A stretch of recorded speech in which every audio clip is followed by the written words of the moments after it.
நீங்கள் இந்தியாவிலேருந்து ஒரு தீர்மானத்தை எடுக்கணும், நான் ஒரு விசேஷமானவனாக இருக்கணும். பைபிள் சொல்லுது, ஆகாயத்து பறவைகளை கவனித்து பாருங்கள், அவைகள் விதைப்பதும் இல்லை அறுப்பதும் இல்லை. புஷ்பங்களை கவனித்து பாருங்க, சாலமோனுக்கு உடுத்தாத உடுப்பை நான் அது கொடுத்து இருக்கிறேன். நீங்கள் அவைகளை பார்க்கிலும் விசேஷித்தவர்கள் அல்லவா? அவைகளை பார்க்கிலும் ஆண்டவர் நம்மளை விசேஷமா படைத்திருக்கிறார். நீங்க சாதாரணமானவர்கள் அல்ல, நீங்க விசேஷமானவர்கள், ஆண்டவரால் முன்குறிக்கப்பட்டவர்கள், தெரிந்து கொள்ளப்பட்டவர்கள். ஆபிரகாம் ஒரு சாதாரணமான வாழ்க்கையை வாழ்ந்து கொண்டிருக்கிறான். சாதாரணமான வாழ்க்கையை வாழ்ந்து கொண்டிருக்கிறான்.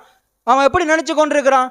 நான் சாகு மட்டும் இப்படியே வாழ்ந்துட்டு போயிடுவோம், இப்படியே வாழ்ந்துட்டு போயிடுவோம், நம்ம யாருக்கும் பாரமாகவும் இருக்க தேவையில்லை, யாருக்கும் உதவுறவனாகவும் இருக்க தேவையில்லை அப்படின்னு சொல்லி அவனுடைய தொழிலை பார்த்து கொண்டு சாதாரணமான ஒரு வாழ்க்கையை வாழ்றான்.